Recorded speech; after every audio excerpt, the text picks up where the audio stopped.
So, welcome to our weekly radio program entitled Mindanao's Advocates of Peace.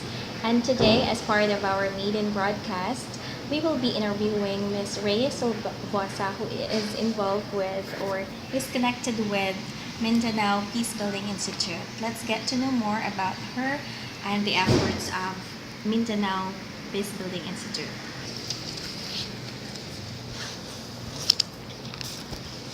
So about MPI. Okay, so MPI was established last 2000. So it was born out of the efforts of three organizations. First one is the Catholic Relief Services, the Mennonite Central Committee, and one other organization is CAFUD, which I forgot the acronym. But it also involves, it was actually also like the vision of 7 people who have attended a training in the US, in one of the university there. It's called Eastern Mennonite University. And this university organized a summer peace building training every year.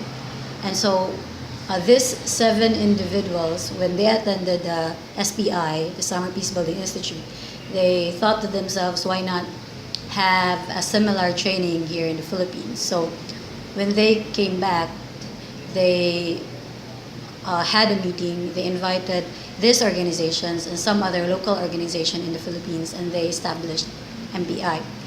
But for the meantime, like for the first 10 years, MPI was annexed with CRS, so it was part of CRS peace building program, and they hold the training for the next 10 years under CRS umbrella or tutelage something.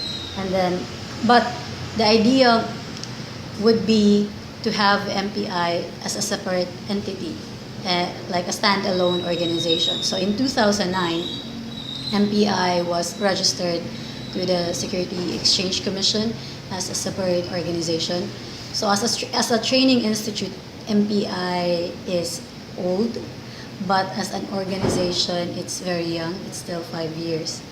And for like when it became a separate institution, it also drafted another project or designed another project aside that of the annual training. So we have another program in Iligan, which the project is called Resource-Based Conflict.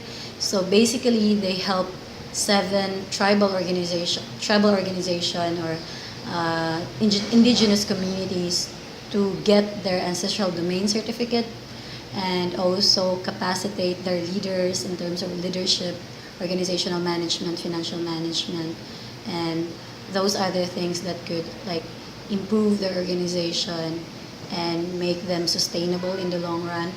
But the mainstay program of MPI is really the annual peace building program, which I'm the main person responsible for it. So the program is, as I've said, it's really like it's a training program for peace builders, but not just for peace builders, but also for academicians, for government officials, and for any individuals who wish to learn or who are interested in peace building. And so we organize it every year, and we usually have 13 to 14 courses being offered. And it concurrently runs for like 4 courses every week. So that's like 4 to 5 each week for 3 weeks, and it's usually held between May to June because it's summer and a lot of people are free to attend that particular schedule. So our facilitators, so the focus of MPI actually, or the annual training program, is just really to organize and to implement the program, and also to help develop the courses, but we are not the one facilitating the courses. So we invite facilitators from the Philippines and also from other countries. Like we have facilitators in North America, in England, we have one in Fiji, Kenya, Japan, and and and some in Mindanao. So the courses is uh, facilitated by two people, so it's a co-facilitation process. Usually it's one international facilitator and one local facilitator, but it's not free. So if you want to be part of it, you have to pay a certain amount. But if you compare it with other training institution, the fee that we are asking from our applicants is really minimal. So, but still, not all people could afford it. So, a lot of our participants ask support from international organization to be able to attend the annual training. Thank you, Ray, for giving us an idea on what does MPI really do. It's really good that we heard a lot from you, and I think that's giving us already a bird's eye view of what MPI is. Now, I would like to know, how long have you been with MPI, and can you tell me about any highlight of your career as part of MPI? Okay, so I've been here for a year and like 2 months because I was hired last year, January, and so I celebrated my first year anniversary last January, and so now it's 1 year and February, March, so more or less 3 months. 3 months.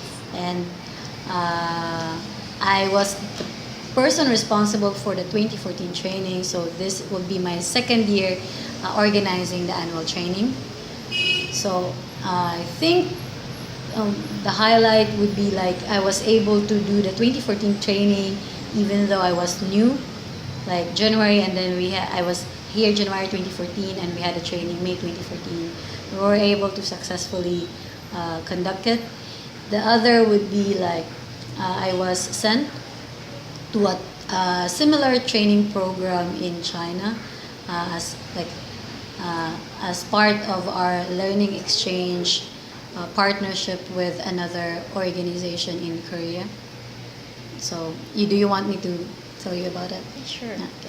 So, MPI has a sister institute based in Seoul, Korea, and like our organization, they also hold peace building trainings every year, but their focus is mainly for participants in the northeastern countries, so that would be Japan, Korea, China, Mongolia, Taiwan, and all those countries in the north. So during the training, I was actually the sole delegate from Southeast Asia. And when I was there, I was sent there actually to be able to maybe have more knowledge about peace building, but also to be exposed to the kind and types of training that NARPI does. And maybe by being there, by participating in the training, I could contribute to our training program as well, and maybe make it better and learn like new ideas, new techniques, how to run a training program.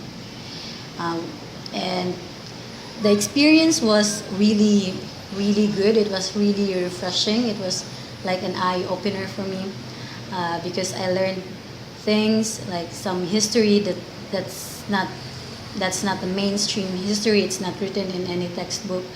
And I've learned that they also have like their own dynamics, their own conflict or shared history that is really very particular for like the northeastern countries, and it's not really similar to the Southeast Asian ones. So it's really nice, and I've met a lot of people, befriended a lot of people like from different nationalities, so I was able to build bridges with them. That's great to know. And I think that based on what I can deduce from what you have mentioned, I think that it was very well, I mean, it was an enlightening experience, right? I should say so. Yes. Now, going back, I think we we were discussing about your delegation, I mean, when you went to China. So my next question is, can you discuss what's your key takeaway when you went there, or what can you, let's say, share to the rest of, let's say, once you do your training now, what would be your... So I think one idea that really stuck with me when I was there is that um, you when you get to know someone, or when you get exposed to a different culture and different people, you actually learn that you have a lot of similarities rather than differences, and that it's and that when you get to know them, you you you have this realization that really you're just the same, and there's no point in all the conflicts and all the wars that's happening, like the animosity that's going on between China and the Philippines, and China and Korea, all those disputes.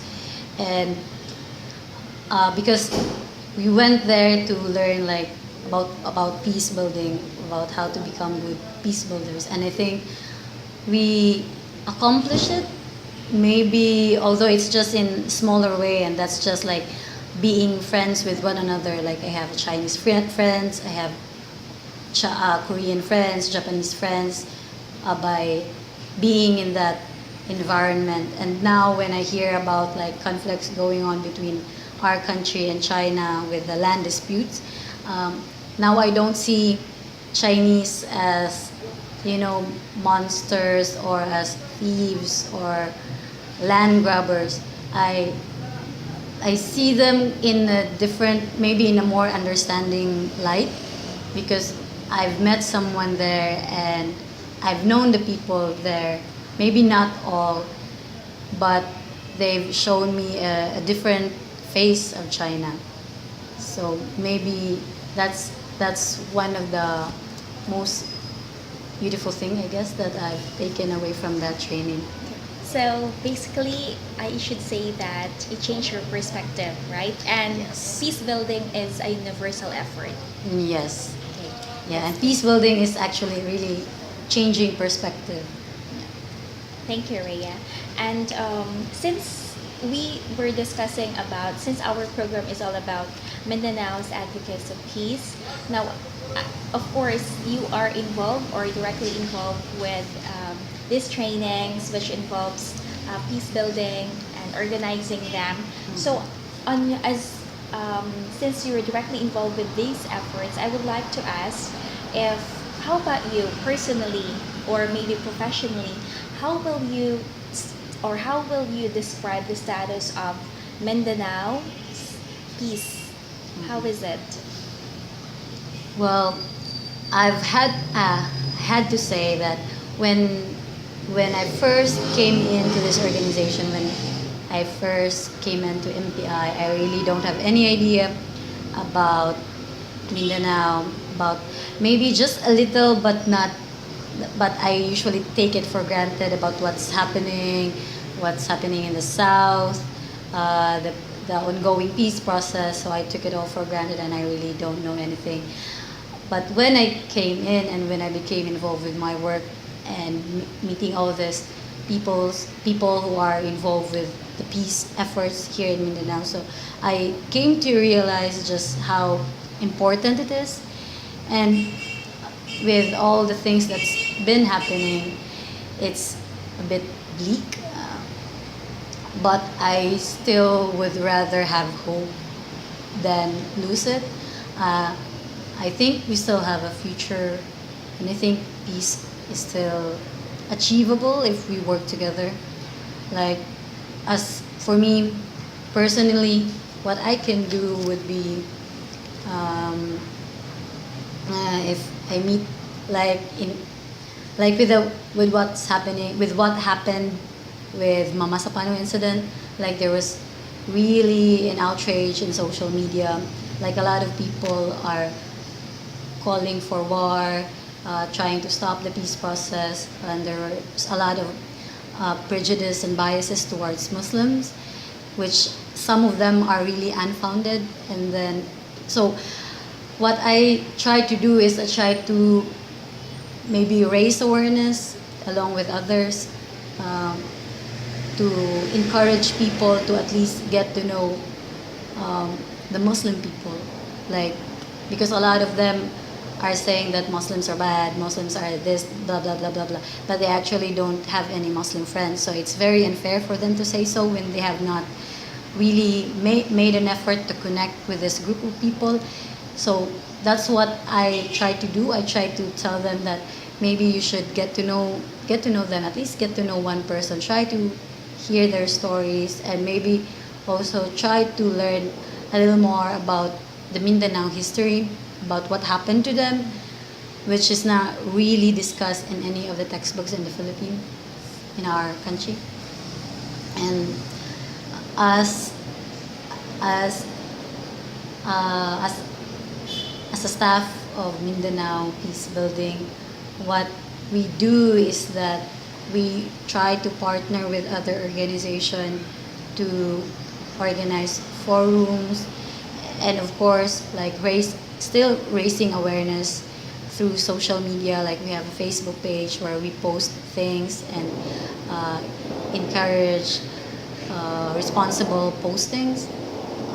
And for, like, this May, when we are going to have our annual peace building training, we are organizing a public forum on how civil society organization could respond to incidences like the Mama Sapano incident, like, if there's and their role in the peace process, like how they can move forward despite challenges, despite difficulties, and then how they could also harness the potential of CSOs to collaborate and coordinate with one another, and what could be the concrete steps they could take to address, like, problems such as the Mama Sapano incident that really threatens the peace process and, like, the peace in Mindanao, and not just in Mindanao but the country, and how and to learn as well how other groups in other countries, in other contexts, are doing the same thing, or maybe learn from them as well, like how they do theirs, maybe Philippine, and they could also learn from the Philippines, like learning from one another. So thank you so much for giving us what to call that, giving us an idea of how you work, and also your efforts and future efforts. And of course, those who might be interested might be able to have an idea how it works, and of course we can encourage them also to join. Now, my final question is, I would like to ask, how will you, let's say, encourage people to join the peace building efforts that you have?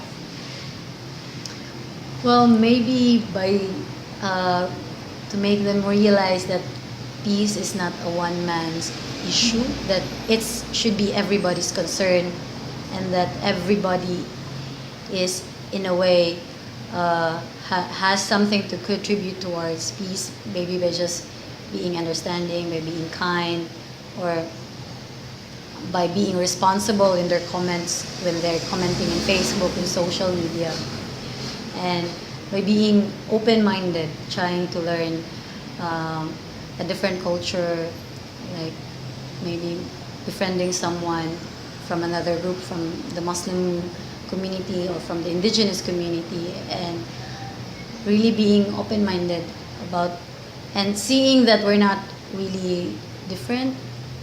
So it's not really you have to make, like, big steps, like you have to be involved in some great endeavor, but it's just like small steps, like by changing your own attitude, your own behavior, and your own perspective of things. I couldn't agree more, and that was well said, Rhea. And I thank you so much for taking time to attend this interview today. And I really appreciate that you shared your inputs, and those were very valuable. And I wish you good luck and all the future efforts of MPI. Thank you. Thank you, Rhea.